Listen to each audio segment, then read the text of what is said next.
வணக்கம் தோழர்களே.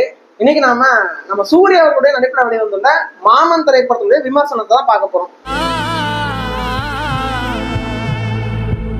இந்த திரைப்படத்துடைய கதை என்ன அப்படின்னு சொல்லி பார்த்தோம்னா, சூரிக்கு ஒரு அக்கா இருக்காங்க. அக்காவுக்கு கல்யாணம் ஆகி 10 வருஷம் ஆச்சு. குழந்தையே இல்லாமல் இருக்காங்க. ஒரு வளகாப்பு ஃபங்க்ஷன் போகும்போது திடீர்னு கன்சீவ் ஆகுறாங்க. அதுக்கப்புறம் 10 மாசம் கழிச்சு ஒரு குழந்தை பிறகுது. தன்னோட அக்கா குழந்தைய தான் குழந்தைய நினைச்சு எடுத்து வளர்க்குறாரு. அவ்வளோ செல்லம் கொடுத்து வளர்த்துட்டாரு. சூரி ஒரு டாக்டர் பொண்ணை லவ் பண்றாரு. அந்த டாக்டர் பொண்ணை லவ் பண்ணி கல்யாணமும் பண்ணிக்கிறாரு. கல்யாணம் பண்ணதுக்கப்புறம் மாமா அக்கா பையனோட உறவு எப்படி இருக்குங்கிறது மீதி கதையை எடுத்திருக்கிறாங்க. இந்த உலகத்துல நீ பார்க்க போற முகம் உன் மாமே முகமா தான்டா இருக்கும்.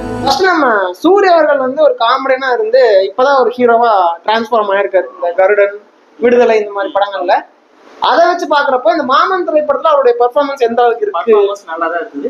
ஃபுல் அண்ட் ஃபுல் கிராமத்து கதை. அதுக்கு தகுந்த கிராமத்து கதைக்கு தகுந்த மாதிரியே படத்துல நடிச்சிருக்கிறாரு.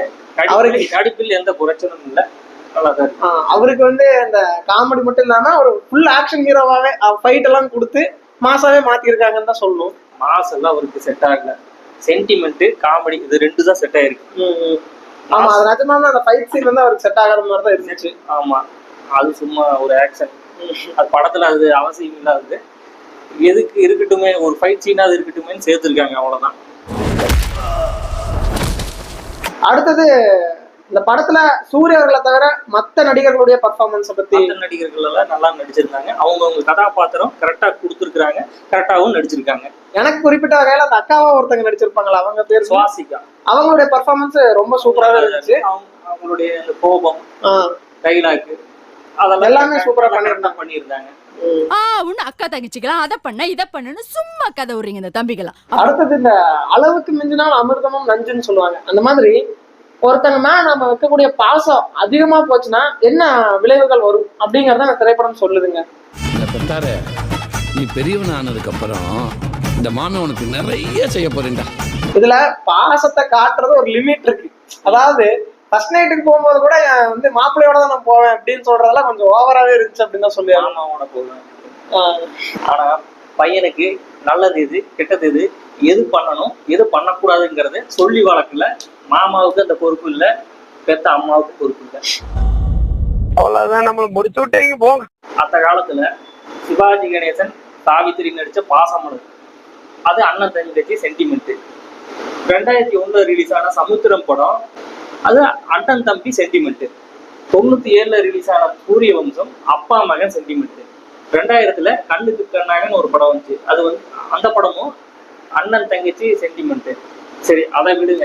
98 ரிலீஸ் ஆன படம் கற்புக்காகன்னு ஒரு படம். சரத்குமார், விஜயகுமார் 2 பேரும் நண்பர்களா இருப்பாங்க, நண்பர்கள் சென்டிமெண்ட்.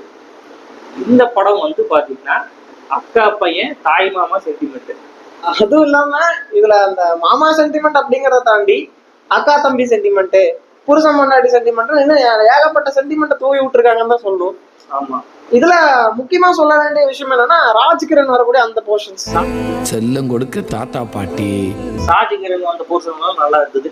ஆனா ராஜ்கிரண் வைஃப் இறக்குற சீன் எல்லாம் படத்துல தேவையில்லாதது. ராஜ்கிரண் இறக்குற சீனும் கூட படத்துக்கு தேவையில்லாததுதான். அந்த தேவையில்லாத காட்சியை நீக்கி இருக்கலாம். அது செகண்ட் ஹாஃப் ரொம்பவே லேக் பண்ணி விட்டுருச்சு அப்படின்னு தான் சொல்லி ஆகணும். ஏன்னா தேவையில்லாம மாமாக்கும் அந்த அக்கா பையனுக்கு நடுவுல இருக்கிற உறவை காட்டிட்டு இருக்கும் போது சம்பந்தமே இல்லாம ராஜ்கிரனையும் அவங்க ஒய்ஃபையும் காட்டி கொஞ்சம் இழுவியா தான் இழுத்து விட்டாங்கன்னு தான் சொல்லி ஆகணும். அந்த இழுவ காட்சி இல்லைன்னா படம் கரெக்டா போயிருக்கும். இப்போ சூரி கதை எழுதி இருக்கிறாரு, ஓகே. இவர் படத்தோட கதை எழுதும் போதே இவர் ஏற்கனவே நடிச்ச அண்ணாத்த படத்தோடைய கதைய நினைச்சு பார்த்துட்டாரு போல. படத்தோட செகண்ட் ஹாஃப் ஒரு சீன் ஒண்ணு எடுத்து வச்சிருப்பாங்க. என்ன அப்படின்னா, பையன் அதாவது அக்கா பையன் ஆக்சிடென்ட்ல சீரியஸா இருக்கான், ஆக்சிடென்ட்ல அடிபட்டு. அப்ப நம்ம சூரிய பார்க்க வராரு. நீ ஏன் பார்க்க வந்தேன்னு சொல்லிட்டு சூர்யாவுடைய பொண்டாட்டியுமே வந்துடுற மாதிரி காட்டுவாங்க. ஆக்சுவலா அவங்க அந்த படத்துல டாக்டரு, அவங்களுக்கு தெரியும் ஒரு பேஷண்ட் சீரியஸா இருந்தாங்கன்னா எப்படி இருப்பாங்கன்னு தெரிஞ்சிருந்துமே அவங்க இப்படி ஏன் என்னை விட்டு போனேன், பேச்ச மீறி போனேன்னு கேட்கற மாதிரி ஒரு சீன் எடுத்து வச்சிருப்பாங்க. இது எப்படி ஏத்துக்கிறது? இது டாக்டர் தொழில் வேற, குடும்பம் வேறப்பா. குடும்பம் வேற. அவர் ஹாஸ்பிட்டலுக்குள்ள வந்திருக்காங்க, ஆனா குடும்ப பொண்ணாதான் வந்திருக்காங்க, குடும்ப பொண்ணா போயிருக்கிறாங்க. டாக்டரா வரல, டாக்டரா போகல. அதை நல்லா புரிஞ்சுக்கணும். அதாவது ஒரு டாக்டருக்கு தான் ஹாஸ்பிட்டல் எப்படி நடந்துக்கணும் அதெல்லாம் தெரியும். அதுவும் இல்லாம அந்த பையன் பேஷண்டா வேற இருக்கான். இந்த சமயத்துல ஒரு டாக்டரா இருக்கிறவங்களே வந்து அதை இப்படி காட்டுறதுங்கிறது எப்படி என்ன பண்றது, டைரக்டா அப்படி எடுத்து வச்சிட்டாரு. எப்படி எடுத்து வச்சிட்டாரு, அதை பத்தி அவர் கொஞ்சம் கூட யோசிக்கவே இல்லை. எந்த ஒரு விஷயத்தையும் பிளான் பண்ணாம பண்ணா இப்படித்தான். பிளான் பண்ணி பண்ணணும். அதுக்கப்புறமா படத்துல கேமியோ ரோல் ஒண்ணு இருக்கு. அதெல்லாம் நான் சொல்ல மாட்டேன். இல்ல, அதுக்கு என்ன பாருங்க சொல்லி ஓவர் பில்டப் பண்ணாங்க. நாங்கெல்லாம் என்ன நினைச்சோம், சரி பெரிய ஹீரோ தான் கேமியோ ரோல் பண்ணிருப்பாங்க அப்படின்னு நினைச்சோம். அங்க போய் பார்த்தா விமல் சார் அவர் வந்து ஏதோ மேஜிக் மேனாட்ட வந்து நான் உங்க மாமாவை கொண்டு வரேன் அப்படி இப்படின்னு சொல்லிட்டு அவர் ஒரு பக்கம் காமெடி பண்ணிட்டு இருக்காரு. மாமாவை கொண்டு வரேன், மச்சானை கொண்டு வரேன்னு சொல்லி பையனை நல்லா அழுக விட்டாரு. என்னை பார்த்து கேவலமா ஒரு சிரிப்பு சரிங்களா?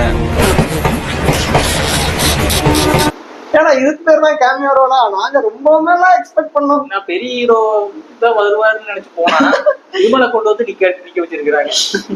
கேமியோ ரோலை பத்தி ரொம்ப நம்ம டைரக்டர் வந்து இதுக்கு முன்னாடி படம் விலங்கு எடுத்தார்ல, அதுல வந்து நம்ம விமல் தானே ஹீரோ, அதனால அவரை பிடிச்சி இதுலயே ஒரு கேமியோ போட்டாங்க போல. விமல் தான் கேமியோ ரோல் பண்றாருன்னு முதல்லயே சொல்லியிருக்கோம். அதையே சீக்கிரட்டா வேற வச்சிருக்கீங்க. இது என்ன தங்கமலை ரகசியம் நினைச்சிருக்கீங்களா?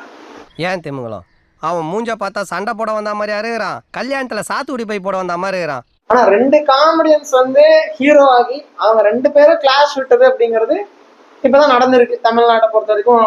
என்ன அப்படின்னா டிடி நெக்ஸ்ட் லெவலும் மாமனும் வந்து கிளாஷ் ஆயிருக்கு. ஆனா ஒரு விஷயம் அதுல சொல்லிக்க வேண்டியது என்னன்னா, டிடி நெக்ஸ்ட் லெவல் வந்துட்டு சிரிக்கணும்னு எடுத்த படம், ஆனா அதுல சிரிப்பே வரல. இந்த மாமன் படம் அழுகணும்னு எடுத்த படம், ஆனா அதுல அழுகையே வரல. ஆமா, சென்டிமெண்ட் இருந்தது, ஆனா அழுக வரல. சரி, ஓகே நண்பர்களே. ஸோ இதே மாதிரி நிறைய சினிமா விமர்சனங்களை பார்க்கணும்னு நினைச்சீங்கன்னா மறக்காம நம்ம நந்து சினிமா விளாக் சேனலை சப்ஸ்கிரைப் பண்ணிடுங்க.